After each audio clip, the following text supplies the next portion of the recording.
So, good afternoon, everyone. I would like to welcome you all to Drisha's Winter's Mon and the second part of a two-part series, Who is Wise? One Who Eats Well, Maimonidean Perspectives on Health and the Good Life.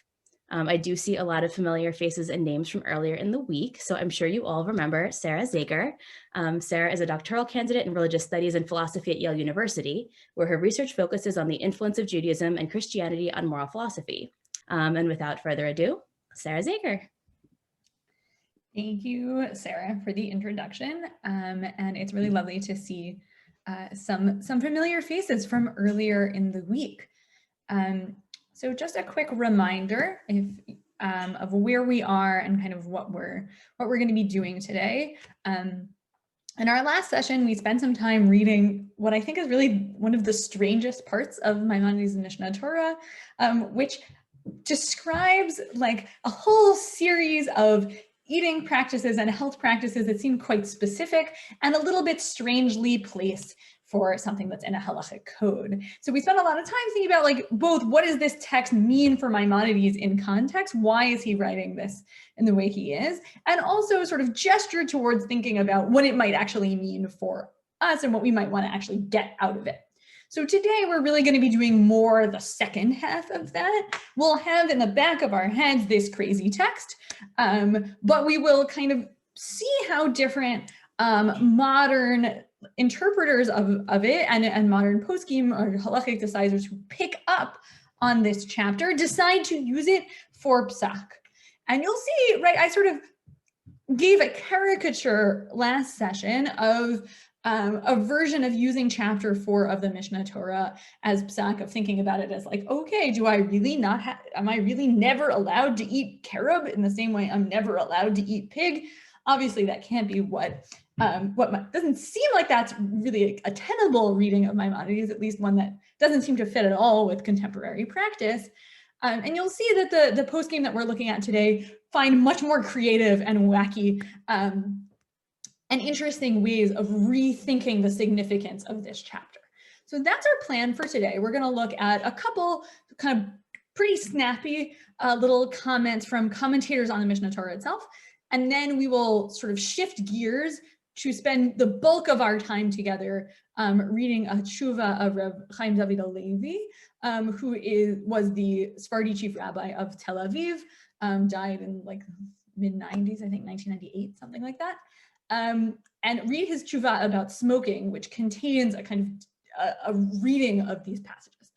So not directly about food, but the passages are about food, and so it will help us to think through some of those issues in that way. And as I said in the previous session, I want this to be both a question about like about the substantive issues that are being discussed in the text that we read, but also as a kind of object lesson in how do we address and how do we make meaning out of texts in our tradition that seem on the face of it to be like just too weird to do anything useful with.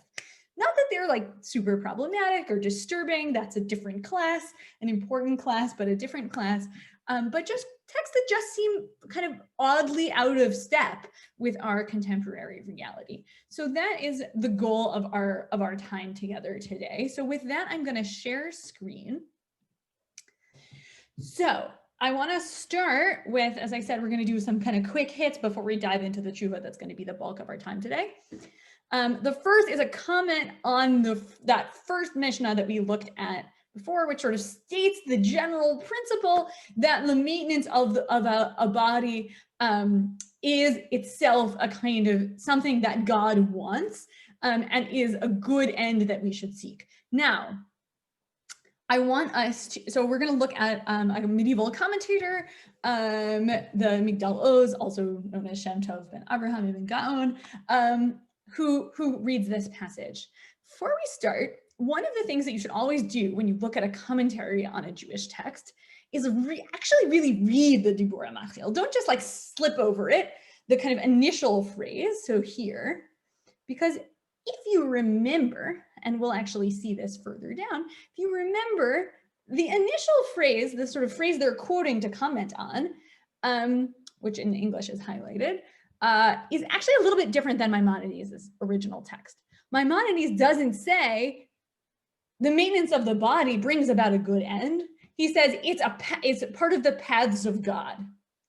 So interestingly, the Migdal Oz seems to have a different text of the Rambam. There are lots of different texts of the Rambam that are out there.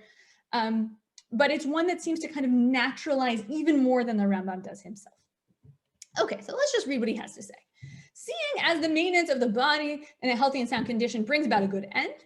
All right, he's going to comment on this phrase. Kol ha'devarim shebeperek hazeh koli midivrei harefuot b'ma'amarei razal mifuzarim b'chol hatamul. Okay, so all of these things that are in the chapter, all of the advice about sleeping, about not eating carob, about eating spices in the winter and no spices in the summer, the whole bit, is are things that are stated explicitly in the Talmud. That's what the Migdal Oz thinks. And then he's going to give you a list of citations as long as your arm. He's going to say, in Brachot, there's this, in Shabbat, there's that. Here's all of the citations. If you go and look these up, you will have a hard time matching the citations to the text themselves. Not to say that it can't be done, but to actually see what the Migdal Oz really thinks is the connection is hard work. We're not going to do all that today. Gitin, etc., Ktubot, all these things.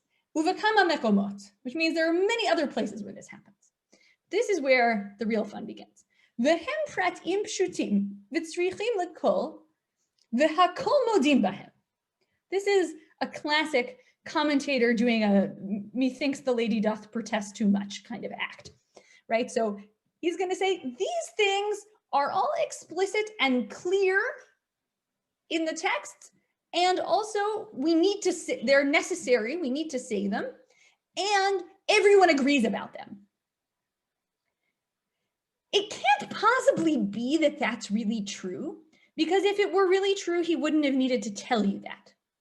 Right? So the fact that he goes and he says, yes, they're all obvious and clear and everyone needs to know about them and obviously everybody agrees is a good sign that in fact everybody doesn't agree about them and there's debate, right? And this should be sort of standard. If he's given you a list of rabbinic citations as long as your arm, you can bet that there's going to be actual debate and dispute behind that.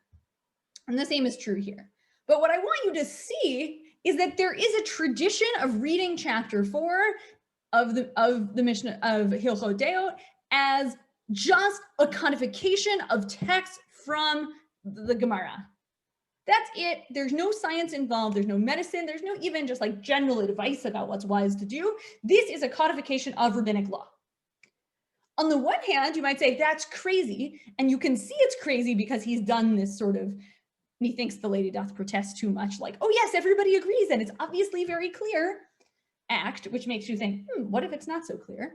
On the other hand, though, there's a way, as we saw last time, there's a way in which this actually is kind of contiguous with what the Rambam is trying to do in the Mishneh Torah as a whole.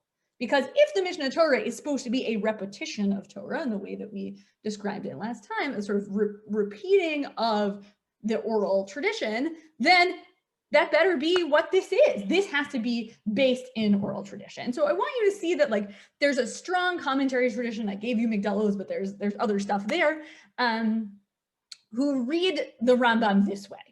But that in order to do so, you have to do some kind of interesting interpretive gymnastics. Questions about that? Comments, frustrations? With the Rambam himself, it's probably unclear if the Rambam himself would even say that though, right? Like the Rambam never says in chapter 4 that this is all from the Gemara, right? Yeah, so the Rambam doesn't announce in chapter 4 that this is all from the Gemara. And we had a little bit of a back and forth. I don't remember exactly who among you sort of suggested this, that whether the Rambam intends for the Mishneh Torah as a whole to be only from the Gemara. The Rambam seems to say something like that in the passages from the introduction that we looked at last time. But on the flip side, again, you're going to be hard pressed to really match that intention with what you find. Not only in chapter 4, right? Like the beginning of Yesodei Torah is a whole description of Aristotelian astronomy. Like finding that in the Bavli is not easy work. And basically because it's historically crazy, it like doesn't match up. So part of what the Migdal Oz is doing, I think, is to say, oh, I know what the Rambam thinks he's doing. I'm going to take that at face value, right? The Rambam says this is a repetition of the oral tradition. So I'm going to take that claim at face value. I'm going to go through and I'm going to see the places where this is kind of what he says is indeed rooted in oral tradition. And I'm going to take as my default assumption that that's true. Now, when the Migdal Oz comments on the Rambam saying stuff about Shabbat, he doesn't give you a whole discussion about how this is really drawn from the Bavli, because you already know that. It's obvious. And all he's going to say is, oh, yes, from the Talmud, I got X and Y. So the fact that he has to say it already shows you that he's like making an interpretive step. He's not just assuming, but he's putting weight on what the Rambam's stated intentions are. Whether those intentions match up with what the Rambam was actually doing is a different question. The only other thing I'll say that just to kind of lay all the cards on the table is that there is a long tradition in the scholarship about the Rambam, which casts doubt on all kinds of things that he said. Either basically like, did he really mean to say some of the things that he said? So this goes for the philosophical parts. Does the Rambam really believe what he says about creation of the world, even though that doesn't match with what his philosophical perspective seems to be in other ways? Or was he just saying that in order to make his community feel comfortable? So there's a kind of overarching problem with the Rambam of like, you don't always know when he really means what he's saying. And so you could also say, oh yes, he doesn't really mean that every word of the Mishneh Torah is drawn from the Talmud. That would be too far.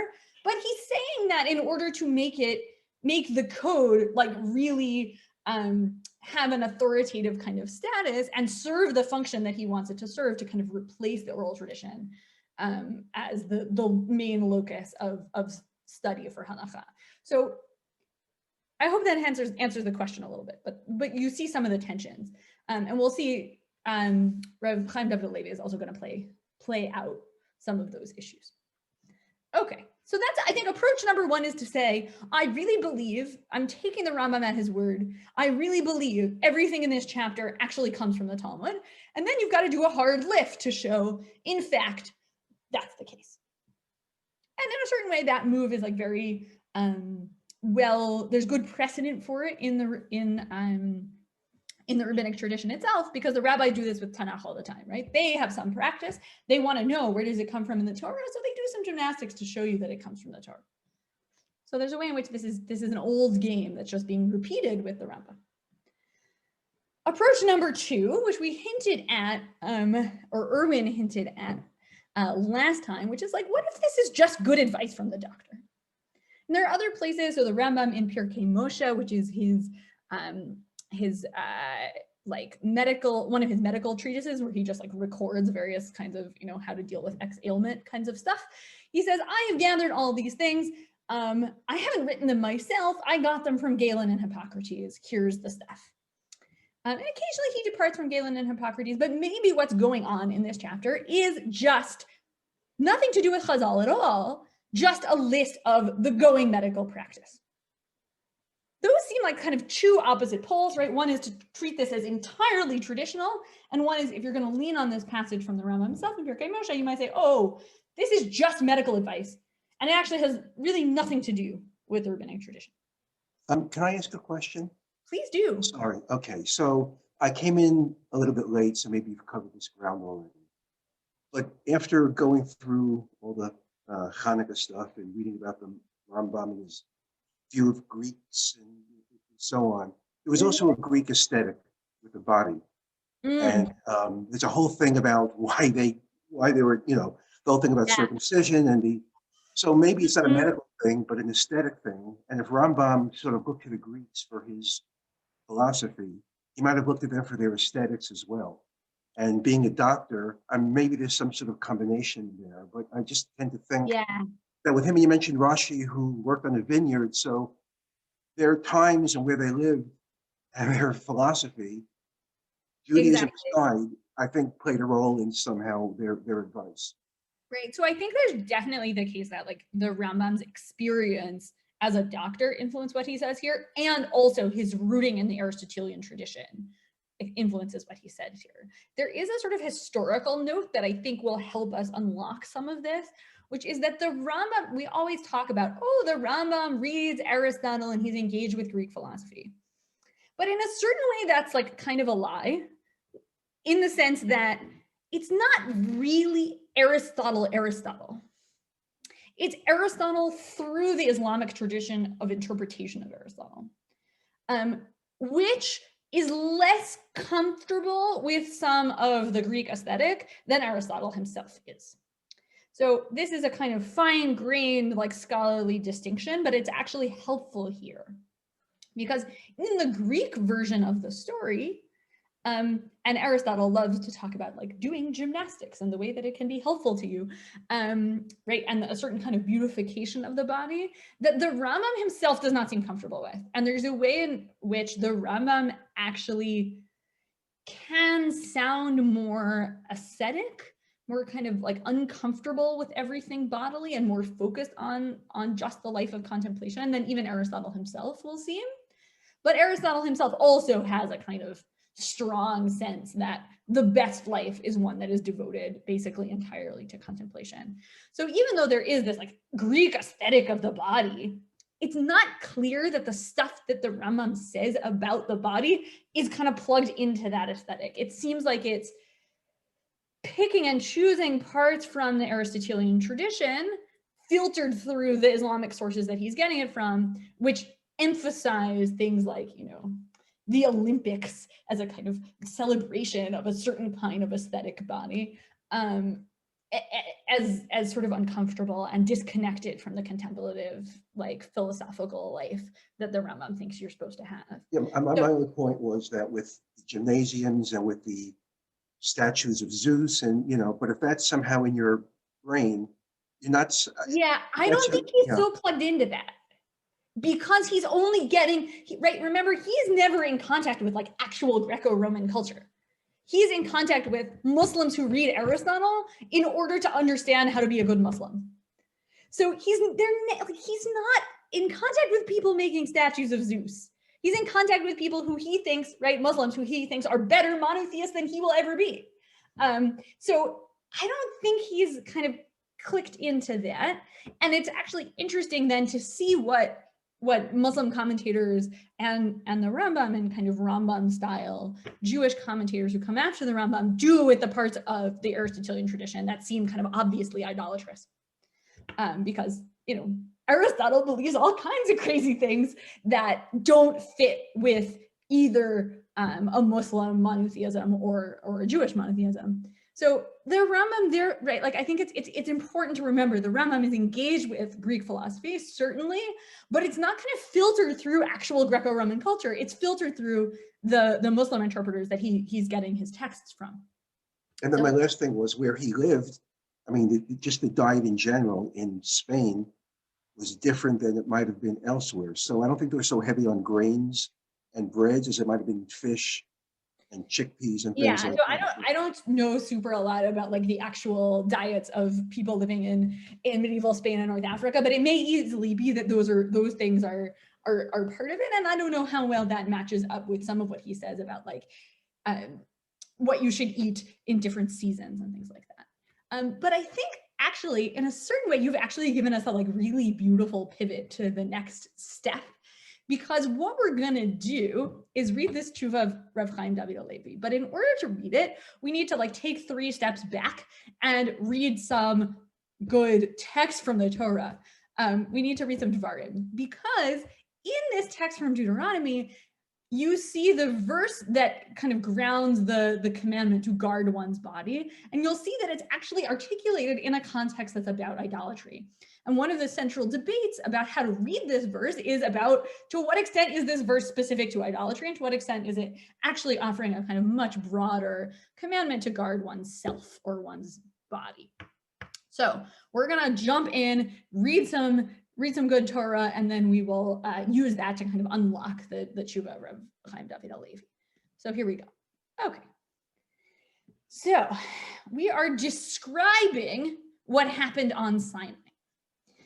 That's what's happening here. Moshe is repeating all of this to the people, and he's reminding them what's happened. And the fact that we're talking about Sinai will become significant for Rav Chaim David Halevi, because he wants to use that Sinai moment as a kind of literary trope to help us read the Rambam. Okay, we ready? Here we go. V'yidaber Hashem aleichem mitoch ha'esh kol devarim atem shom'im utmuna einechem ro'im zulati kol. Okay, God spoke to you out of the fire, and you heard the sound of words, but you did not see any image, only a voice. Okay?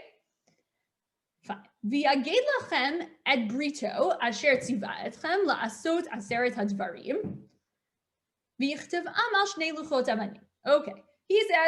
He declared the covenant to you to keep these, to command you to do these 10 things, right? The 10 commandments, and he wrote them on 2 tablets. Great. Fine. ואותי ציווה השם בעת ההיא ללמד אתכם חוקים ומשפטים לעשותכם אותם בארץ אשר אתם עוברים שם לרשתה. And you should, these are the rules that you need to follow in order to go into the land that God has given you, you're going to cross into and occupy. All right, now here's our verse that matters, the rest which is context. V'nishmartem me'od lenafshotechem, ki lo ra'item tmuna bayom diber Hashem aleichem b'chorev mitoch ha'esh. All right, at the same, you should guard yourself very well. We're going to spend some time figuring out what on earth this word means, lenafshotechem, your nefesh, maybe soul. We'll come back to that in a moment. Because you didn't see an image. Now, the word ki is the hardest word to translate in the Bible because it can mean and, but, because, since, all kinds of fun things. So we need to spend some time thinking about that word because how we interpret is going to actually determine how we read this whole commandment. All right, you didn't see an image at the time that God was speaking to you in Chorev out of the fire. So if you have only this part of the verse, which is the part that gets quoted, right? I remember last time we met, Helene just quoted that verse, rattled it off to us, but she rattled off this first part, right? You should guard yourself. Often that gets quoted as you need to guard your body. Now, if you think you should guard yourself, so because you did not see an image, or you didn't see an image but at that time, then you might actually think that what's really going on here is that God is telling you to guard your soul from idolatry. God isn't telling you to keep your body safe or whatever. God is telling you that you need to be careful about the possibility that you would create an image to see, right? Which is exactly what happened in the story, right? We make the golden calf and now we create an image that is illicit. So if you read this as a kind of, just in its own context, you might be led to believe that this verse has nothing to do with bodies at all. It has nothing to do with that. It's only about the possibility of idolatry and keeping yourself away from idolatry. I want to just make one other note before we move on about this word, linafshotechem. So you might think, I think we've been kind of programmed for all kinds of reasons to think that the word nefesh means something like soul, but it doesn't have to be that. It might just be self or something similar. And I think it's worth like remembering that that's part of what's going on. And it also, I think, it could even mean like it can have a more physical connotation as well. And so that's kind of how we end up with reading the verse this way in the kind of broader tradition. So it's worth just noting, on the one hand, this verse is often deployed as a kind of source for the commandment to guard your body. And at the same time, it's not obvious that that's what it means in context. Clear about that? Questions? So far, so good. All right. So now we have all the information we need in order to be able to read this chunk of a tshuva. It's not the whole thing. Okay. So Rambam, this is one word of background of Rav Chaim David Halevi. He has the most amazing title for his collection of tshuva, Aselecha Rav, namely him, right? You should make for yourself a teacher, and one is provided to you here in this book. It's like beautiful and chutzpahdik and just the best. Okay, but he it's not so chutzpahdik because he's like pretty amazing, so he can get away with things like this. And it's notable that this is a tshuva about smoking in 1976. By the end of this, we will see a tshuva from Rav Moshe Feinstein that comes out just after the American Surgeon General's report, which kind of unveiled a lot of the really deleterious effects of smoking. So this is well into that conversation. So it's worth just like knowing when he said this stuff. All right, so here's what he has to say. Rabim hem haponim alai bichtav uve'al peh, lahavhir lahem et habasis hahilchati leisur ishun. Lots of people have asked me in writing and also orally to explain to them the basis for a halachic prohibition on smoking. Now it's notable how he phrases the statement. They want to know what the basis is, assuming already that there is a halachic prohibition on smoking. Odotav pasakti betachnit televizia. Why do they think that? Because he was interviewed on television and he said it's usher to smoke. It's prohibited according to halakhah to smoke. And so because he was asked on television, then all these nonnikim come and are like, but why do you think that? Explain yourself. So this is what we get. Okay. V'lachein hareini oseh zot be'imsaut ha'itonot batikva ki oto tzibur hamityaches lachalacha b'chiyuv yit'amit limna ekev zot mi'ishui. Okay.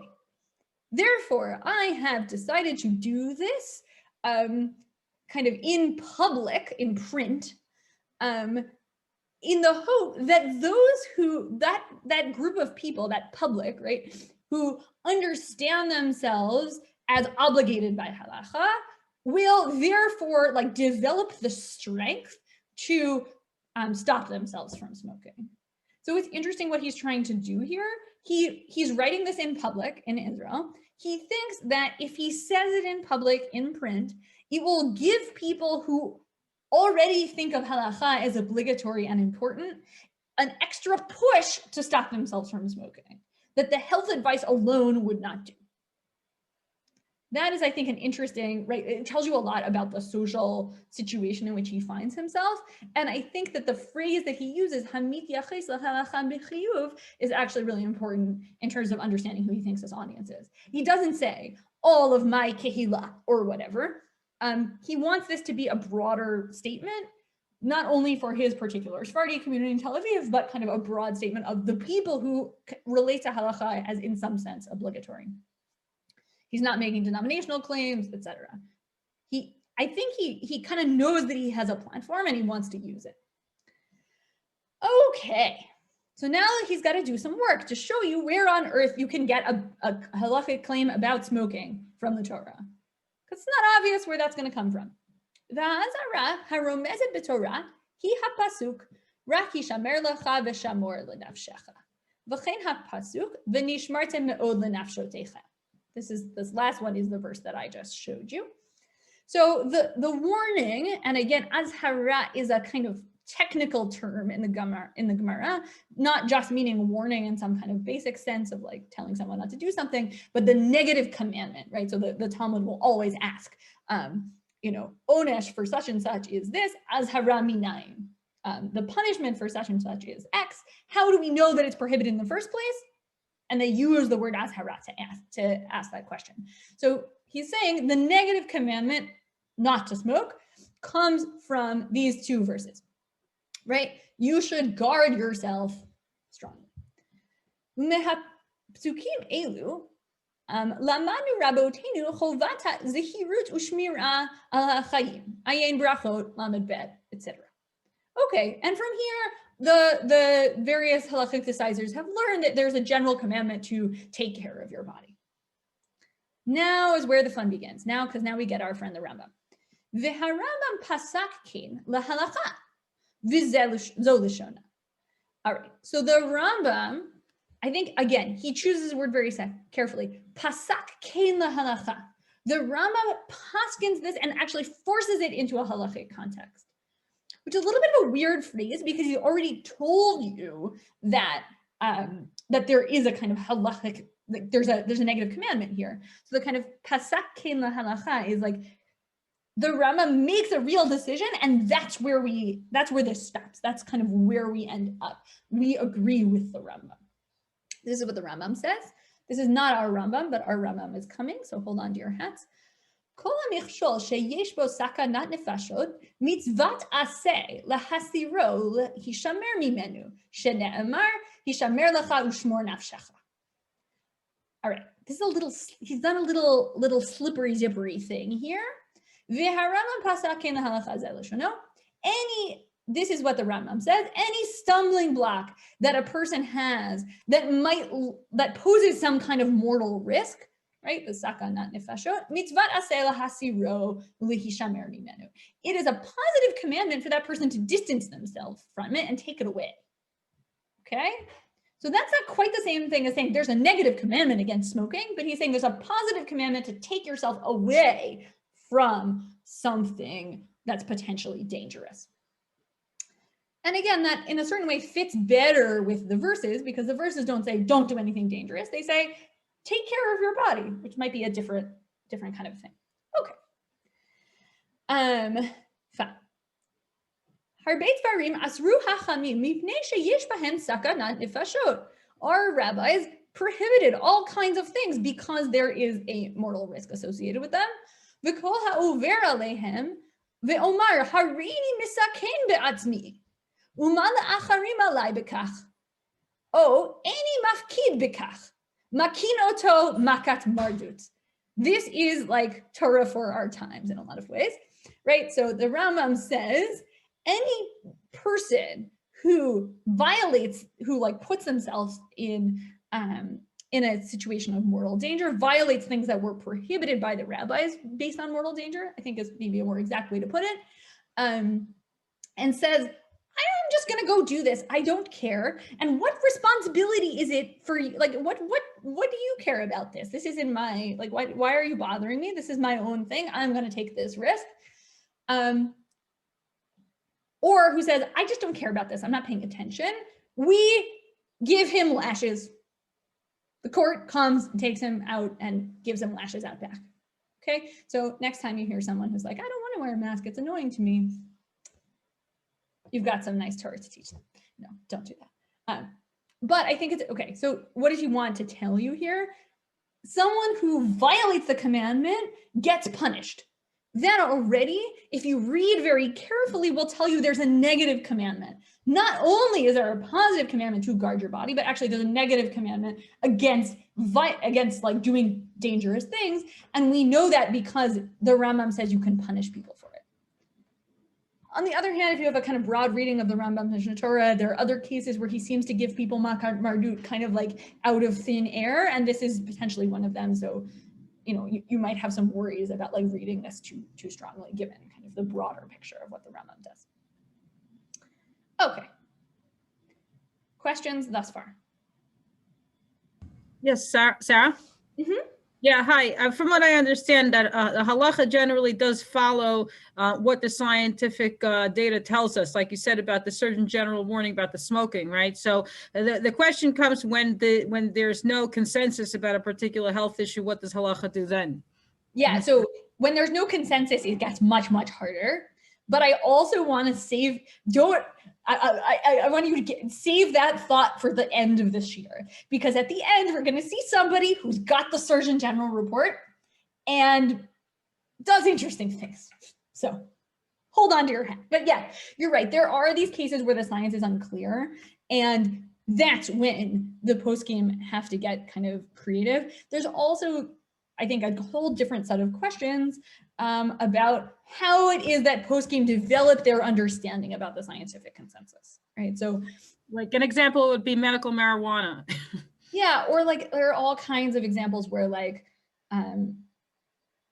right, somebody who's a posek is often trained in Jewish law, but they're not necessarily trained in medicine. So then how do they develop the tools that they need to actually understand what the scientific consensus is? Sometimes, like with smoking, it's pretty clear eventually what the scientific consensus is.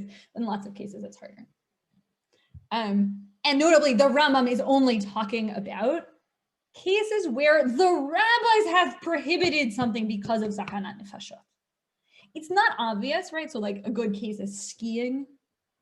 I will say, as someone who grew up skiing her whole life, some people think that skiing is prohibited on this basis. This reading of the Rambam doesn't get you to prohibiting skiing because it only seems to apply to things that the rabbis prohibited because of sakanat nefashot, which is not quite the same thing as anything that you might perceive to be sakanat nefashot, but we'll get there. All right. He's now, just after this, he kind of runs through the history of halakhah on this question. I spared you that because it's long and complicated and kind of takes us further afield than we want to go. We want to know, what does he say about the Rambam specifically? Okay. Shema yish'al hasho'el. Halo haposkim hanal lipshuta mechavim l'shmirat hanefesh mipnei ta'ut acharei avodah zara. Here's a question a person might come up with. In fact, the person asking the original question, right, that this is like writing original poster on like a forum, internet forum or something. This is a question that the original questioner might ask. Isn't it the case that all of these people who say various things about this prohibition, this statement that you need to guard yourself, actually are only interested in the question about avodah zarah? They're not actually ever interested in like something that's a broader statement about health. They never think that. What if, like, right, if you just had the verses, I sort of set you up for this conclusion. If you just had the verses, you might have thought, oh, well, in fact, this has nothing to do with guarding your body at all. Or even, and this is a kind of more subtle way to think about it, that's a little bit informed by some Bible scholarship, sometimes it seems like one of the things that motivates the Torah kind of in its Near Eastern context to say things that seem like they're against kind of like the bodily integrity or something. So like the good example is tattoos. It seems like that is, you can read that theologically as like your body is a gift from God and it's kind of perfect and you shouldn't intervene. But kind of historically, a lot of scholars think that part of what's going on there is that other ancient Near Eastern religions engaged in various kinds of practices, either tattooing, but also like human sacrifice practices that were treated the body differently. And so part of what, when the Torah is saying like guard yourself, it's guarding yourself from those idolatrous practices actually does have something to do with the body. So I originally sort of set these up as like two opposite readings of the text, but there is a way to kind of click them together and see them connect a little bit more directly. Okay, fine. So you might have thought the following thing. You might have thought, oh wait, this statement about guarding yourself is in fact only to do with idolatry, and since smoking has nothing to do with idolatry, obviously, then this is kind of not connected to the situation, right? It's lo kashur li'inyan, we don't care about it, and it's not going to decide the question of whether there is a prohibition on smoking. All right. Shekin hasiyum shehu kilo ra'item kol tmuna bayom davar Hashem imachem, right? Because the verse ends with this phrase of, since you saw no shape or no image on the day that God spoke to you. Now he's going to answer. Nireli she'al she'ela zot hitkaven harambam litaretz bihilchot deot. Perek daled halacha aleph. That's our perek. That's the one we've been looking at. Vizel zolashana. All right. So I think that the Rambam wrote perek 4, right? Perek daled of Hilchot Deot, the chapter we looked at last session, specifically in order to fend off this question. He thought that you would go along and read this and be like, that's just about idolatry. The body has nothing to do with it. And maybe even, let's like go a little further, maybe even you've read other parts of the Rambam and you know that the Rambam is like not so enthused about the body generally or about paying attention to the body. And so then you think, okay, really what's going on here is something about idolatry, and therefore it has no kind of significant implications for me in other areas of halakhah, certainly not for pretty late questions about things like smoking cigarettes. Okay, you might have thought that. But the Rambam writes this chapter with all of this detailed advice about carob and spices in the winter and citrus fruits and all the rest of it in order to get you to stop thinking that wrong thing. That's what he's saying. All right, so now he's going to quote the Rambam very nicely. This is the first Mishnah of our chapter. We've spent some time with it. Isn't it the case that having a healthy and, like, let's say, complete body is among the paths of God?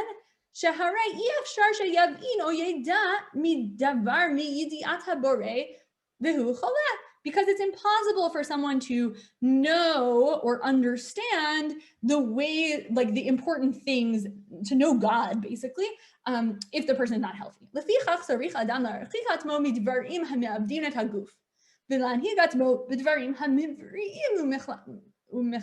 Okay, so we should not do things that are dangerous to our body or destroy our body, and only do things that heal the body. And here's a list of them, and then there's the list. This is a quotation from the first section of the chapter we saw last time. And in fact, the list is very long there, says Rav Chaim David Halevi. Indeed, this is true. List very long, right? We saw it last time. You scrolled through at least and kind of hunted around for the various different things. So now he's going to give you an account of what he thinks is going on with that list. And this is, I think, where he starts to do some interesting theological work. Kavanat HaRambam Birua Biyoter. The Rambam's intention in writing this is very clear. Anytime a posek tells you something is bivorer biyoter, you should assume immediately that it is not, right? Anytime a posek is like, yes, this is very obvious, that's a moment where you're like, maybe not so obvious. So the Rambam's intention, very clear. Seems like it's not, because there's a lot of debate about this. Okay. Im sivta Torah lahashmir lecha ushmor nafshecha pen tishkach et ma'amad har Sinai v'nitinat haTorah u'ma she'ra'ita be'oto ma'amad u'ma she'lo ra'ita k'dei she'lo yit'a acharei avodah zara hivinu rabotenu be'oma chachmatam et hakavana hanisteret hayotzet midivrei haTorah. Okay. Long sentence. Here is the Rambam's intentions. If it were the case, even if it is the case, right, maybe that's better, that the Torah is only talking about keeping yourself from idolatry when it states these verses, and it's only interested in what you saw and what you didn't see, right? You didn't see an image, but you heard a voice. And the only thing that this verse is about idolatry. It's nonetheless the case, right? Even if you read the verse that way, the rabbis understood through their like kind of deep wisdom the hidden meaning of these verses. So it's not just that, even if they are about idolatry, we'll grant that kind of kipshuto according to its plain meaning in the Bible, but the rabbis understood that there was something deeper here. What is it that they understood? He'im efshar litzvot et ha'asiya o machdal la'adam shehivrato rofefet v'likiya ula'adam she'ekev machlato gam machshavto eina tzlula dayo la'asot et o lachto. Okay, so if it's the case, right? Well, let's read one more sentence. Umikan brura hamaskana ki birosh uvarishona shamor al briatcha. Kidei she'az tochal lishmor gam al ma shetzivata be'oto ma'amad har Sinai. All right. The goal here, even if it is about idolatry, right, or about remembering what happened on Sinai, you can only achieve all the different things that the Torah asks of you based on what happened at Sinai if you are actually physically able to do so. So it must be, even if this whole thing is only actually about the moment that happened on Sinai, that moment and its full meaning is actually only accessible to you if your body is healthy. So go ahead. One thing I know that Rambam is a rationalist, but I wanted to say that I think that when a person gives into all of their temptations and eats things that are harmful to their body, it's a form of self-worship, which is a form of avodah zarah. Fascinating. Yeah. Right. So it's like you are only when you're just following your own desire, maybe that's a form of kind of self-worship. I also wonder if it's basically just like a form of self-destructive behavior, maybe at the same time, right? There's a kind of weird boundary between worshiping yourself and saying like, I can do whatever I want, I'm so great, and also like, I'm damaging myself and either I don't have the ability to stop or I don't really care, right? All of those kinds of issues are played out here. What seems kind of interesting about this move is it does two things. On the one hand, it makes making kind of healthy choices about what you eat and other kinds of things you do with your body like very central to the very project of Torah. The only way that you're even going to understand what receiving the Torah from God on Sinai is and what significance it has for you is if you are plugged in to taking care of your body. That's on the one hand. So on the one hand, it kind of elevates this to like an even like meta halachic, not in a diminutive way, but in a like really intense way, principle. It's the thing that makes everything else possible. You can't get into all of these questions about, Shmirat Shabbat or whatever if your body is kind of not taken care of. I think on the flip side, this has some pretty disturbing implications if you think kind of more generally about the theological experience of being someone who's ill in any way, right? Har Sinai, the like fundamental covenantal moment of the Jewish people with God, becomes inaccessible to you. And your ability to remember it, right, which is a sort of central like way that the Jewish people are constituted, is diminished because your body is not able to respond to commandments in the same way. So on the one hand, I think this can kind of like elevate taking care of the body in some ways, but it can also remove people from the project in a way that might be like, that I find a little disturbing. I'll just lay it out there. I'm gonna pause there for questions or reactions thus far. As I mentioned last time, that if you speak to any chaplains in hospitals or people who have serious cancer and illnesses, you see that a lot of them, like we said, do have this bright revelation of God in their life, like, wow, God is really here for me. And they couldn't have that if they had the distractions of taking care of their bodies. There's the flip side to that as well. Yeah, so I think, right, so there's two things there. One is like, what happens when I basically hand over the care of my body to someone else, right? Which is like often what happens in hospital settings. And that can be both like tremendously alienating and also maybe like in a certain way empowering. You can achieve the kind of purely cognition state that the Rambam wants you to do because you just like you kind of outsource everything. That also leaves you with like a lot less bodily autonomy, right? In ways that we are familiar from hospital settings. Yeah, I think that's part of this. What's interesting to me here is that for Rav Chaim David HaLevi, the thing that's central is not, right? Like he could have gotten here a lot of different ways. He could have been like, oh, your body is a gift from God. I think we hear that language in Jewish spaces a lot. He doesn't say that. Nor does he say you would be better able to contemplate God if you understood, if you had a body that would let you do that. Right? That's what the Rambam says. The Rambam wants to make this all about contemplation all the way down. Rav Chaim David HaLevi is a good halakhicist. And so he says, no, it's about mitzvahs. Don't tell me it's about like contemplating the truth of God's oneness. No, it's like, can you do a mitzvah aseh, and can you not do a mitzvah lo taseh? Can you follow the prohibitions and do the commanded actions? And if you can do that, then you are connected to the experience of what happens on Mount Sinai. And if not, then not.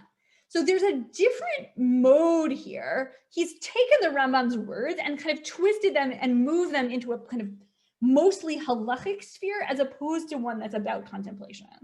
So in a way, he's like taken the Rambam and kind of un-Rambammed him. Like he's made him less like what the Rambam tends to sound like and much more kind of about practical halakhah. And in that way, maybe it's a little better, right? It's like a little less disturbing because it's not that you can't contemplate God if you're ill. You can do that. But there are certain mitzvot that you can't perform. And maybe that also kind of has some disturbing implications, but it might be that that's a little bit less, that's more of a kind of acknowledgement of an embodied reality, right? If you're like so ill that you can't, muster the strength to put on tefillin, then you can't put on tefillin. That's kind of the end of the story for you. And that's a recognition of a kind of distancing from the project of mitzvot that might be less disturbing than a kind of lack of spiritual or cognitive relationship with God. So I think there's a kind of different picture pulled in here that at least, right, we said last time, the Rambam knows that when he said, oh, if you're sick, you can't contemplate God, that he's moving kind of against a lot of the stream of the rabbinic tradition, which seems to say that you can do that, or that even people who are ill have a more intense relationship with God. And I think Rav Chaim David Levi, in a certain quiet way, is walking some of that back here in order to argue that. But I think also one other thing I want to just plug into the conversation here. We spent some time at the beginning of last session thinking about the ways that the Rambam understands mitzvot in kind of two broad categories, as connected to the welfare of the body and connected to the welfare of the soul. And it seemed like the stuff about food was sort of about the welfare of the body, but it was about sort of managing desires and therefore maintaining the social order. Rav Chaim David Levi has disturbed those categories a little bit, because he's told you that on the one hand, this is about mitzvot. That might make you think it's about the welfare of the soul as much as it's about the welfare of the body. One. Two, the welfare of the soul is not understood purely cognitively, but at the same time, refraining from engaging in avodah zarah is often for the rabbis the kind of stand-in for talking about the social order. When they want to talk about the social order being bad, they talk about avodah zarah. It's the kind of a little metonymy, a sort of part that goes through the whole. They're like, things go really bad when you start being idolatrous. So when he says, oh, this is all about idolatry and maintaining a Jewish covenant through Sinai, in a certain way, he's also contiguous with the Rambam in terms of thinking about this as about the welfare of the body via the social order. And kind of snuck in a notion of the Jewish people as a kind of legal or social unit or a nation, through the back door, through these verses. All right, let's go down a little more. All right, umin haraui litzayin bahadgasha miyuchadet ki behilchot deot hitvah haramam darkei hitnagod burim la'adam ketzad yishmor al briuto. All right, it's also useful to point out, with kind of some special emphasis, that the Rambam in chapter 4 of Hilchot Deot describes all kinds of practices that a person needs to do in order to guard their health. Yes, we know that, we learned that already. Sidrei hamazon v'kimotav, sugei melachim, ha'usim lahaz'ik b'vriut, v'haglatam bizman, onot hashana, uchamod lefi midat hanezek she'achlilatam, hafla'at sidra b'nei me'im, hitalumot sidrei sheina uzmanea, sidrei rechitza v'nikayon, hazakat dam, yichasei ishut, v'chedobet. Long list of things, including eating, what kinds of things you're supposed to eat, when you're supposed to eat them, what times of year, how digestion is supposed to go, when you're supposed to sleep and at what times, how to wash yourself and keep yourself clean, how to do bloodletting, very important in the medieval period, how to have sex and when, etc. Good summary of what we learned in that chapter. V'lo kol hadvarim shehizkir harambam v'ha'itiku midivrei rabutenu b'talmud. Okay, here he's right. Rav Chaim David Levi has read the Migdalos and he's decided that the Migdalos is wrong. It's not the case that all of the things that the Rambam says in this chapter were explicitly laid out by the rabbis in the Talmud. That's not right. Chelek gadol mihem katvam al pi hiskalto harifuit. Right, a lot of them have been written according to medical knowledge. And actually, some of them not only can't be found in the Talmud at all, they directly contradict things that have been said in the Talmud. So he's like, I don't think the Migdalos is right. I think this is only about this is advice from the doctor. A lot of them. To the extent that it's advice from the doctor that sometimes contradicts what seems to be said by rabbinic sources. Now, if you have this reading of the chapter, you might think that therefore it doesn't tell us anything useful, right? It can't be used for psak halakhah because it has nothing to do with the rabbinic tradition, one. So who said that like Galen was authoritative halakhah? That's pretty weird. But two, it just doesn't seem to have kind of halachic bite to it. It just seems like it's kind of good advice that the Rambam recorded. Rav Chaim David HaLevi wants you to get the opposite conclusion from that reading. He wants you to think, because this is good medical knowledge, that's what allows me to use it as a halachic tool. You'll see how this works. All right. Yes, so he tells you there are contradictions, but then he doesn't spell them out. He's like, yeah, this is not the place to explain them. And you're like, but where else would be? He doesn't explain them. You can go hunting if you're interested. All right. U'reshit ha'perek tav. At the beginning of the perek, it says, Kifid siyun le. According to the citation mentioned above, Lefichach sarich laharikid adam atmo midvarim hamabdim et haguf ve'eluhe. V'kan ba hareshimah ha'aruka. Okay, it says it is necessary for a person to distance themselves from things that destroy the body. And then it lists them in a long list. All right. Kol zeh ktav harambam b'sifro ha'hilchati hagadol hayan ha'hazaka. The Rambam wrote all this stuff in his halachic code, called Yad Chazaka, another word for the Rambam. Why is it called that? Because it has 14 sections. Yad, Yod Dalet, meaning 14. So the Rambam chose to write this in his halachic code.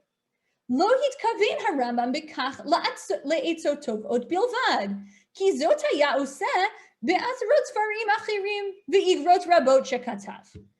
The Rambam didn't intend for this to just be like kind of nice advice alone, because if he wanted to do that, he would have written it in one of his lots of other books or in all of his many letters. If he didn't want this to be a halachic text, he would have written in one of his numerous non-halachic works. Because he put in a halachic work, we must assume that it is a halachic text. Reasonable assumption until you start reading Hilchot Yesodei HaTorah. Because if it's not clear that Yesodei HaTorah has an obvious, even like normative or halachic function, doesn't tell you to do anything, though it does tell you to believe all kinds of things, including like that the world is in universe consists of a series of interlocking spheres, all kinds of fun Aristotelian things that don't stand up to current science. So in a way, this reading is very helpful to Chaim David HaLevi, but it's a very hard reading to sustain globally because of what goes on in Yesodei HaTorah. So you have to kind of play both sides of that one. All right. So if the Rambam had wanted to say something that was just good advice, he would have done that, and he would have written it in a different book.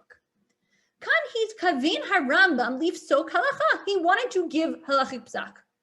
Ve'al oto yesod shechovah b'sisit shehiyot haguf bareg v'shalem midarkei Hashem hu shemikorao b'pasuk v'nishmartem me'od lenafshoteichem. So the Rambam must have meant not to give you general nice advice, but to tell you a halachic truth.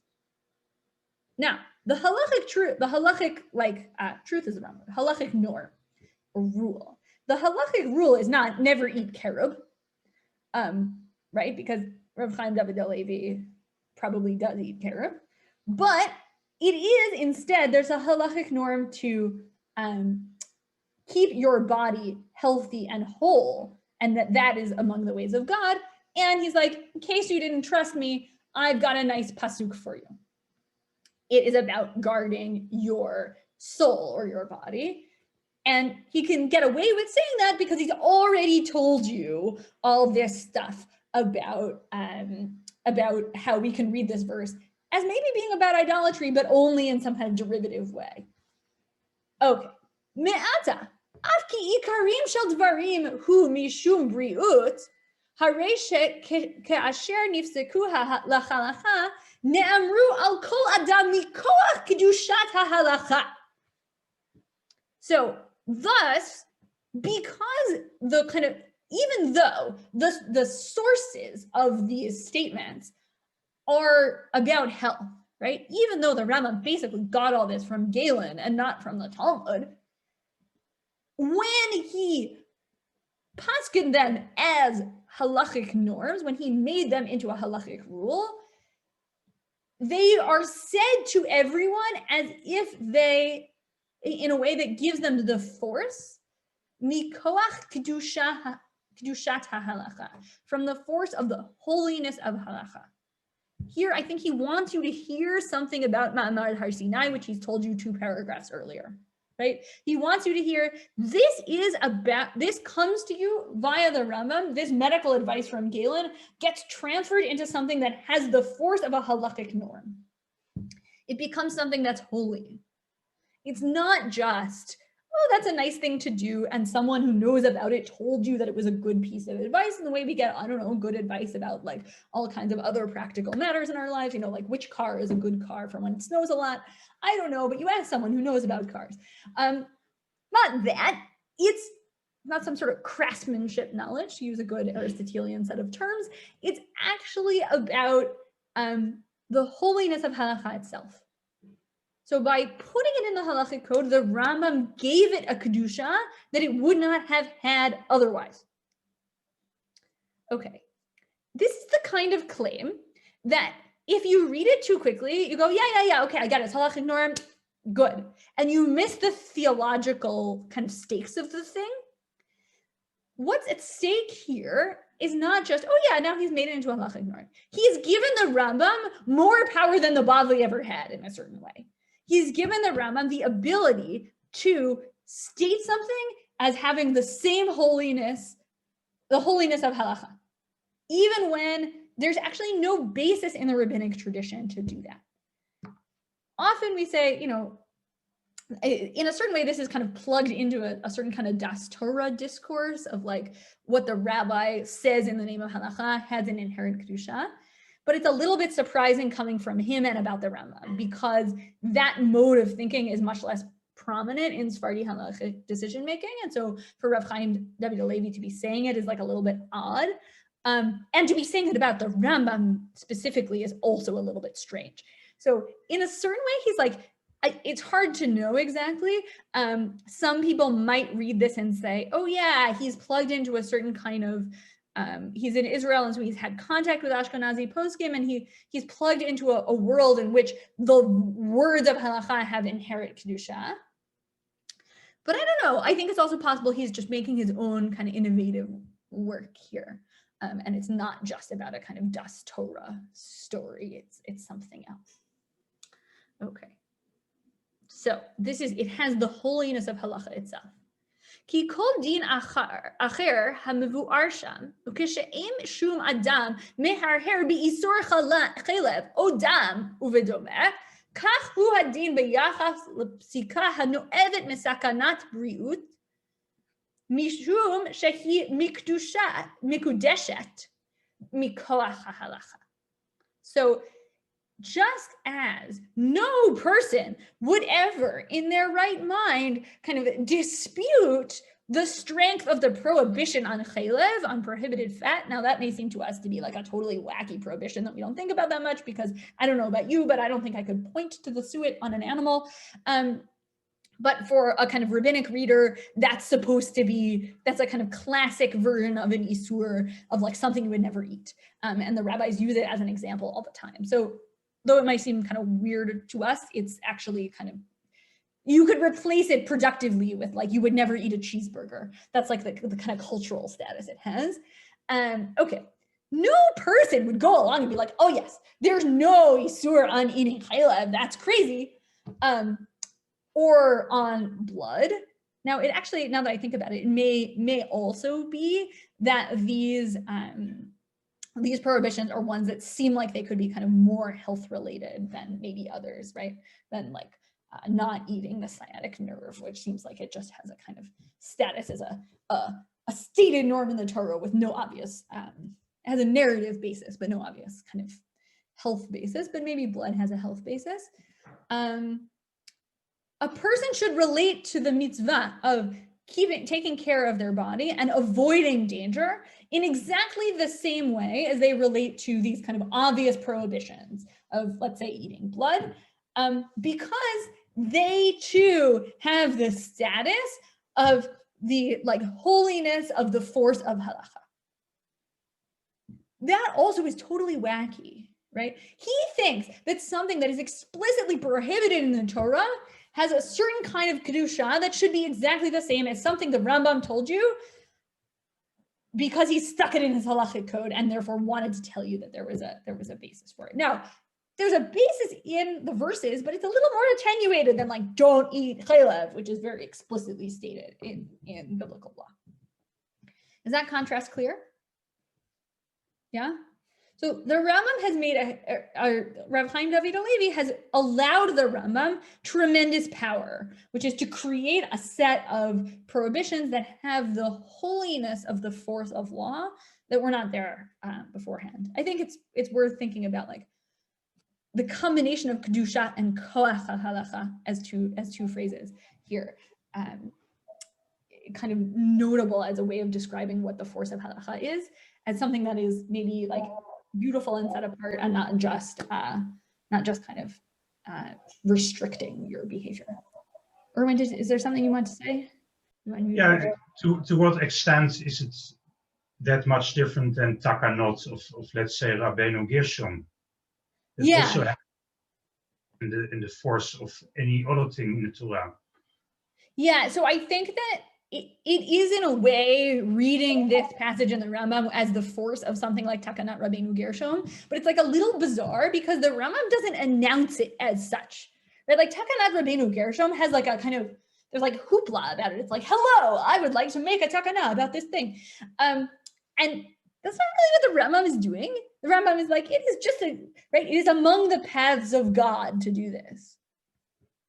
Doesn't say there's a takana you can't eat carob now, or even there's a takana you need to guard your body. I mean, I think part of this also is like Rabbeinu Gershom, when Rabbeinu Gershom makes his takana, he knows that he's creating a restriction that wasn't there previously, right? Or at least he's making a much more explicit restriction that wasn't there previously. So it's not just that, like, for those background, Rabbeinu Gershom made a takana that created a lot of extra stringencies in Jewish marriage law, including a prohibition on a man marrying more than one woman, which according to rabbinic law is entirely permitted.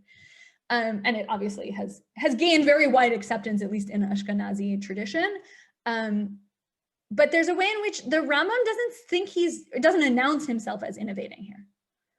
Now, on the flip side, the Rambam never announces himself as innovating, so you shouldn't expect him to. And like to say like, oh, the Rambam doesn't announce himself as innovating is like a little weird, because in fact, the Rambam doesn't do that. And if anything, he has the opposite tendency, which is to try to pass something off as kind of at home in a rabbinic tradition, even when it isn't, right? You can see this, like the kind of grand example is he wants to tell you that all along we were supposed to know that God didn't have a body, even though like there's lots of stuff in the Torah, in rabbinic tradition, that tells you that God has a body. So yeah, there's something different going on here, but maybe it's the case that Rav Chaim David Halevi is kind of building on that takana tradition. On the other hand, he doesn't use that language, right? So if he wanted to say, this is a takana that the Rambam created that now we need to follow, he could have said kind of behane milei in those explicit words, but he hasn't quite done that. And I wonder if that actually connects up to how he phrased the initial question, right? So he says, what do I want to do with this? I want the public who relates to halakhah b'chiyuv to stop smoking. And how do I want to achieve that?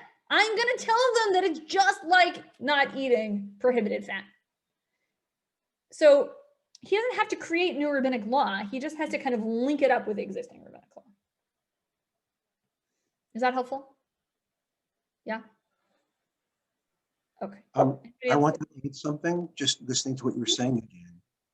And it's a bit off topic, but when you consider, like, the Rambam, like any of us, was a man of his times. And he had a well-to-do family, and they ate certain things in northern Spain that he had access to. he was also a very early proponent of chicken soup. And Yes, he was.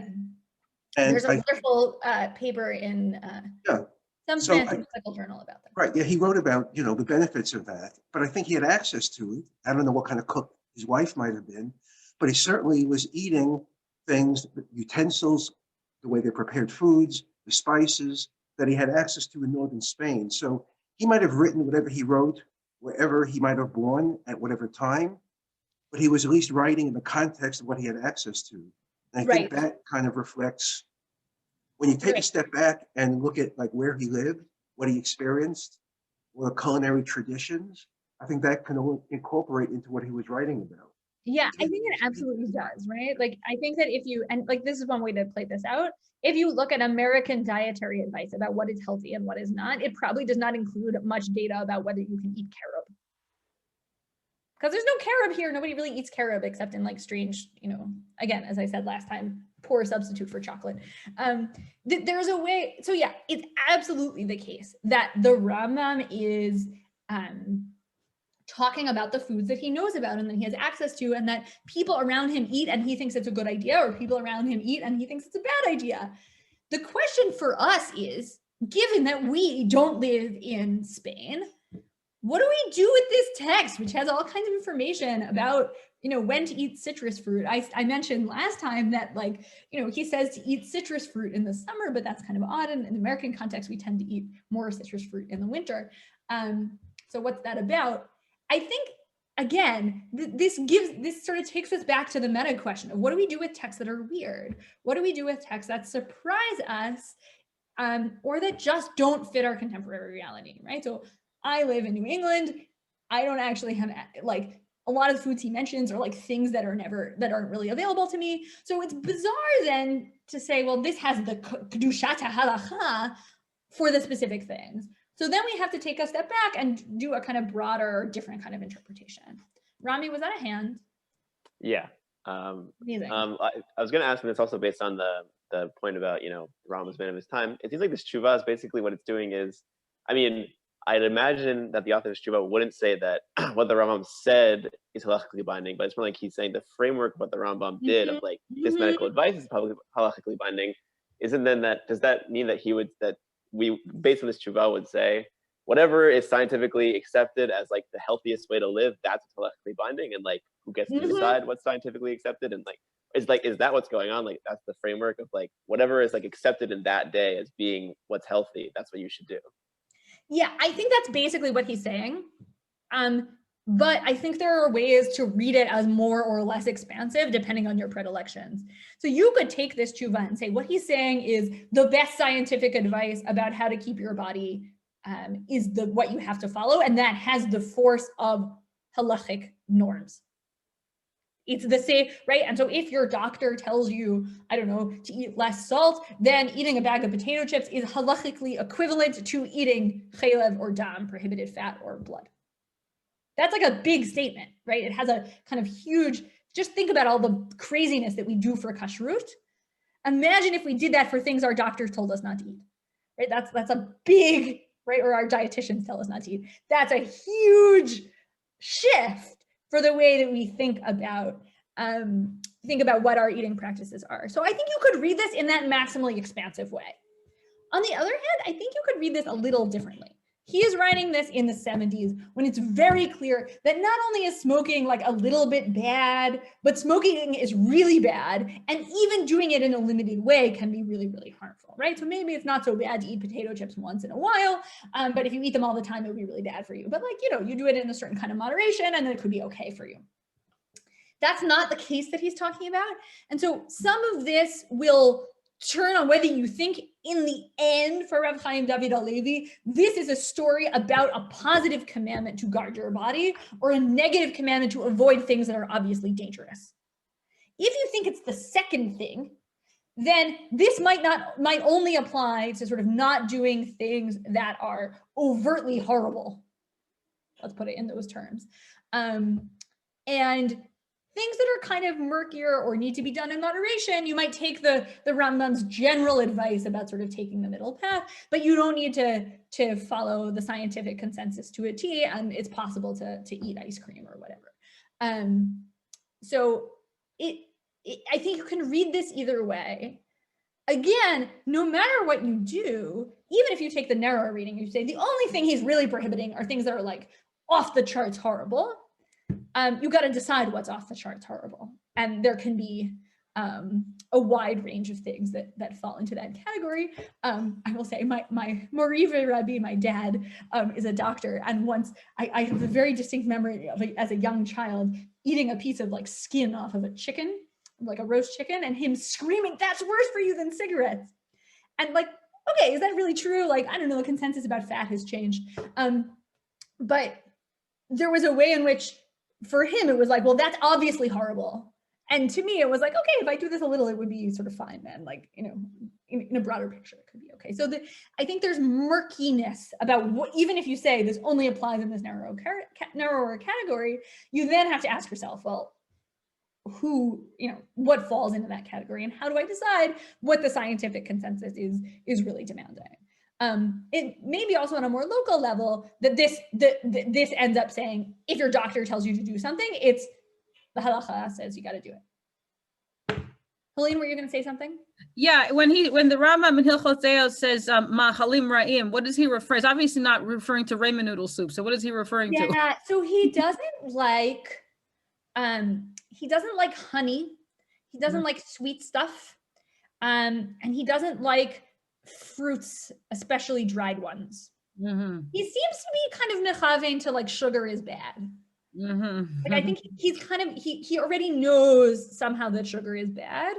So that's a lot of what he thinks. Now the Gemara, that's one where the Gemara gives you good precedent. So in Perek Chovel, in the 8th chapter of Bava Kama, they discuss a person who's been injured in some kind of personal injury accident situation, and then the person who caused the injury needs to pay for treatment. And the question is asked, well, what about somebody who goes and then eats all kinds of sweet, bad things and gets sicker? Am I responsible for paying for that? So it seems like the Gemara there thinks that eating sweet, like they say, kol minei mitika, right? Any kind of sweet stuff is bad. So that one, if you're the Migdal Oz, is like low-hanging fruit, pardon the pun, right? It's easy to just click into that and say, oh yeah, like the Gemara already thinks that eating sugar is dangerous for you. So I think that those are the main things that he cites. You can go through the chapter. There are other examples, I think. I mean, you shouldn't eat too much. He doesn't like melons. He's really worried about melons. Mushrooms, certain mushrooms. Certain mushrooms. He doesn't say much about mushrooms, as I recall. I'll have to put it again. Yeah, so you have to look through, but the like one that sticks out is he's got like a whole Mishnah on like a whole halakhah. Pardon, yes, a whole halakhah on not eating sweet stuff. Anybody else? Okay, so that's where Rav Chaim David Halevi has gone. He is, I think, interestingly picked up on this chapter, given it meaning in the contemporary world by saying this is just scientific consensus, but that means you got to follow the scientific consensus, or you have to follow something like it. And that is not just like, oh, that's a good thing to do, or oh, that's even what the rabbis recommend. It is a crucial piece of being connected to the experience of receiving the Torah at Sinai, right? Like it's worth reading this in its most radical way. That's a big kind of a claim and a really interesting one. All right, I promised Helene that I would provide us with a different approach to this question, and we'll get that in the Igrot Moshe at the end. So you could read this chapter as having maximal halakhic force. That's what Rav Chaim David Halevi is going to do. You could read it as rooted in the tradition. You can see already that Rav Chaim David Halevi knows that out there in the ether are people who say this is just nice advice, but it doesn't have halachic standing. And one of the people he's thinking about, not the only one, but one of the people he's thinking about is Rav Moshe Feinstein, kind of one of the most important American Orthodox poskim in the 20th century, who has this like brilliant little tshuva, of which I'm going to give you like all but the dates and the signatures. It's like very short, about smoking. Here it is. And it doesn't mention the Rambam by name, but I think that's bidafka. Like he knows that he's not mentioning the Rambam by name. he doesn't think that this question is sort of about that in a very interesting way. It's notable that he wrote this on, he says, Zayin Chanukah of 1964. In January of 1964, the Surgeon General's report was published explaining the extremely dangerous effects of smoking. So it was obvious kind of in the public eye that this was a very bad thing to do. And Rav Moshe Feinstein is asked, what's the deal with smoking? One just contextual note about Rav Moshe Feinstein. Some poskim write responsa shuvot about questions that are kind of brought to them in real time. Rav Moshe functions as a sort of appeals court. So he gets a question from a rabbi who is themselves dealing with this problem and wants some help understanding the question.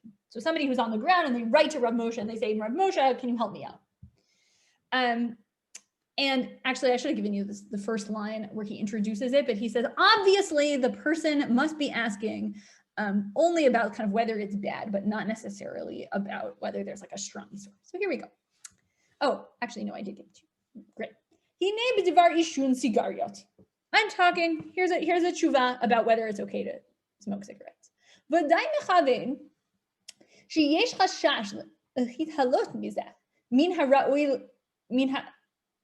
מן הראוי להיזהר מזה, אבל לומר שאסור מאיסור סכנתא, מכוון שדשו בי רבים. Okay, שדשו בי רבים, we're going to stop there. So it must be like, it must be that this is a question about whether you need to kind of guard yourself from it. If it were a question about whether there's a strong halachic isur, like real hardcore prohibition, that would be kind of weird because of this phrase, shedashu be rabim, that lots of people do it. This phrase pops up in the Gemara and it says, well, lots of people do this, so it must be fine. So his statement is like, it can't be that it's really prohibited because look at all these people, they are smoking. Like that's insane to think that this is really prohibited. And it says in the Gemara about this kind of case, Shomer P'ta'im Hashem. It says that on Shabbat, daf, such and such. It says in the Gemara, it quotes the verse, God guards fools. And so it must be that these people are doing something kind of dumb, right? They're smoking. It seems like that's a bad idea, but God will take care of them. So don't get all frustrated here about saying there's an isur. There's no isur. Everybody does this. And if God really wanted to stop it, God would stop it. Right? Or at least God will take care of the people who do this stupid thing. Okay, so it's quoted in Shabbat, quoted in Nida, in these various places. Shekama Gdolei Torah midorot she'avru u'v'dorenu. And also lots of people who are important Torah scholars in our time and in previous times, mishanin, these people smoke.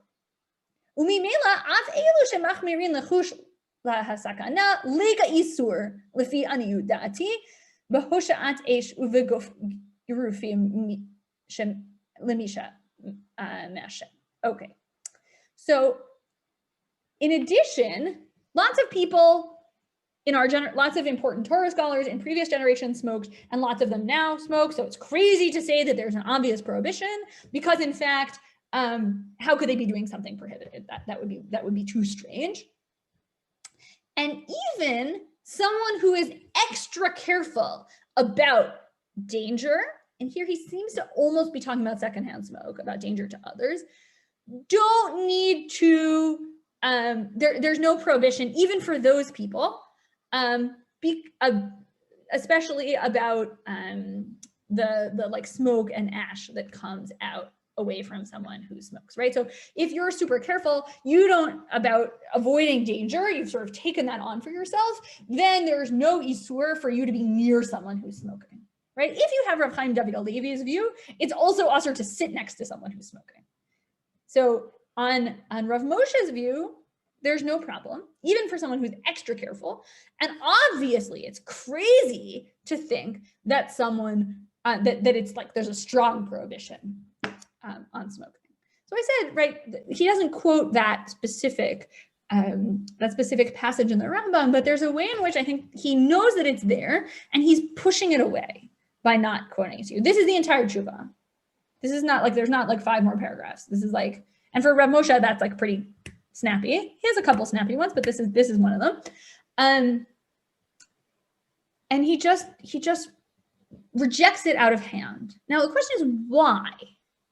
On the one hand, it's like, well, everybody smokes and he doesn't want to say that they're all sinning. What's behind that intuition? I think in a way it's a question about stability, right? If it's the case that the Rambam tells you, oh, you can't eat carob, but now we know that carob is fine, but things that are super fat and salty are not good for you, then it actually, what it means to practice halakhah will change a lot over time. And it may be that for Rav Moshe, that's a really scary prospect. But for Rav Chaim David HaLevi, in an Israeli context, the scarier thing is that these people who seem to be treating halakhah as a binding system are ignoring what he takes to be a central norm, even as they're like super caught up in keeping track of a norm that seems less central or less important. Yeah, that sound reasonable? Okay, I gave you this little line from the Bavli just because it's like it gives you the whole, it gives you some an interesting case for thinking about this, and it's the one that he quotes, Rav Moshe quotes. Okay, Bitzlata b'shavta. So we're talking about when you can do bloodletting procedures, and the Gemara has various opinions about what days of the week it is auspicious or not auspicious to do this, based mostly on various kinds of astrological predictions. So, as I said, this is a class about weird texts, and I've provided one for you here. So, Bitzlata b'shavta, on the third day of the week, my tama, why can't we do bloodletting on that day? Lo mishum dekaima le me'adam vazui me'ale shavta nami kamalan bazui kivan dedashu be'rabim shomer p'tayim Hashem. Okay. It seems like that is not a good time to let blood because on that day, Mars is dominant and there's something to do with Mars and blood. And so it's like a bad time to let blood. It seems like it's probably the person will lose too much blood. Again, you could read this as, here's the scientific, you want to follow the scientific consensus? Here's the scientific consensus of the Gemara. Also pretty weird. All right. Okay. Male, why would we, then the Gemara is going to respond on Erev Shabbos, it's also the case that Mars is dominant. I don't know enough about astrology or astronomy to know what they mean by that. That's what they're saying. But that is okay. We've learned that already earlier on in the chapter. Why? Because everybody does it. So it must be fine. Because this is the kinds of things that people already do. Shadashu Be'ramim. Shomer P'tayim Hashem. God guards the simple-hearted. So it's not just that, this is a common practice, and so we don't need to worry that there is a problem here. This is a very interesting picture of, right, if you think that the Torah or rabbinic law is telling you to follow a scientific consensus, this is a bizarre picture. Because on the one hand, it seems to say, do what the doctor is telling you. But if you read this this Gemara as kind of your way of interpreting questions about smoking or about eating, or I might say about coronavirus, you might be tempted to say, oh yeah, we have to follow the scientific consensus, but there's also a voice in the Gemara that says, if lots of normal people do it, it can't be that we have to be that worried. They have a kind of faith and confidence in that Rav Chaim David HaLevi lacks. I don't know, and so I think you can think through for yourself which of those modes feels more comfortable to you, and also whether you're willing or not willing to say that the halakhah for me looks very different than the halakhah for people who live 50 or 100 years ago. So right around kashrut, I think, even though maybe kashrut's a bad example because there's been a lot of change in certain ways, but we have a story that we tell ourselves about a certain kind of continuity with a lot of Jewish practice. And if you introduce this scientific language, you will introduce some change. And you're going to have to become comfortable with that. And if you take that really, really seriously, it's going to be the case that scientific consensus is actually going to change like a lot of practices of what it means to like eat in a Jewish way, and make it look really different than it did a long time ago. So I think one of the things that this helps us see, I said at the beginning, this is a tool for thinking about what we do with weird texts and texts that seem historically disconnected. There's a way in which you can use that disconnect to your advantage. Right? The disconnect can either be, I got to put this text in a box because there's just like, I can't make head or tail of it. There's nothing I can do.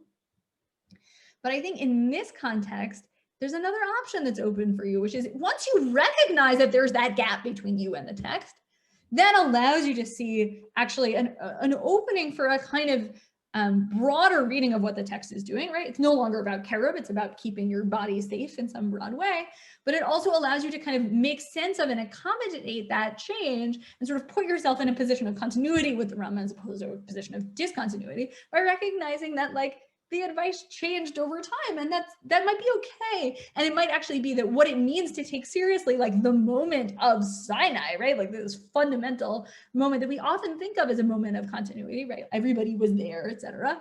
As actually a moment where some discontinuity is kind of built in and possible. So I hope that can be a useful way of approaching not just this text, but other texts that you might find confusing, not problematic in a kind of like, oh no, it says something unethical way, but in a just like really distant from my reality kind of way. Sarah. Thank you so much. It has been a joy to learn with you. I'm happy to stay for questions, but our formal time is elapsed. Sarah, was there a subsequent Rav Moshe Tshuva after the Surgeon General? So no, so this is after the Surgeon General. In January of 1964 is the Surgeon General report. This is before. A day of Hanukkah of that year, Rav Moshe writes. So it's been out for a year. Wow. So he 100% knows what he's doing. Like there's no way he doesn't. It's on every billboard. Like he can't, like he knows exactly what he's doing. Right. Yeah, so there's some question about whether he reversed this later in various unpublished forms and things like this. But But if one of his sons was asked that today, they wouldn't give the same tshuva. No, and a lot of like there are subsequent. So Rabbi Bleich has a subsequent tshuva that deals with this and kind of goes through Rav Moshe and then goes through other options. So there's been a lot of evolution of Psak Halacha in this question, like since the Surgeon General. Yeah. But I wanted to give you these as kind of polls, and then there are a middle ground. So like one other issue that's worth thinking about, and I think actually plays into the food conversations in ways that you might find interesting, is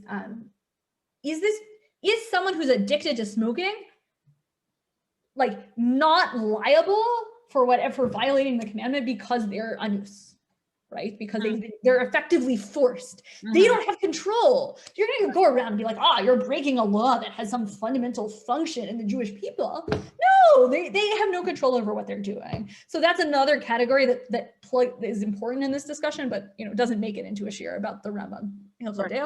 That applies to any addict, an addict of any type, really. Yeah, it applies to an addict of any type, and I think also may apply to like all kinds of other questions about food systems, right? So like I'm thinking about people who live in food deserts and just can't get access to food that's healthy for one reason or another.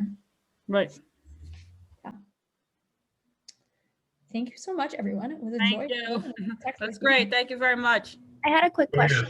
Yeah. So when Rav Moshe is referring to God guards the fools, or then the Gemara is talking about God protects the simple-hearted, that feels like that's not an ideal scenario. Like you don't really want to be a fool. I don't want to be a fool. Like right. So I think, okay, a lot goes into what you think Patayim means. Right. Right. So you can think Patayim means someone who's like being dumb, right? To kind of put it very bluntly. In which case, it's obviously like a bad situation. You might translate it in like a little bit like of a less yucky kind of way. And then it's like, oh, they're just doing what seems right to them.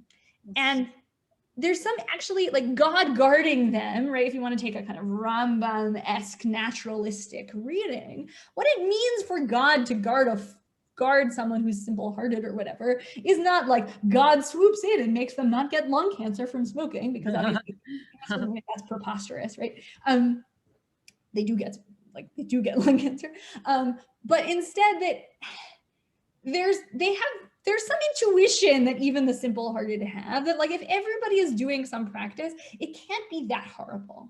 On the other hand, like, I don't know, everybody did smoke. It was really bad. They did get lung cancer, right? Like, so maybe that there's still a kind of counterfactual there, but I think you can read it as a respect for the common person's intuition over and against like the scientist coming in with data.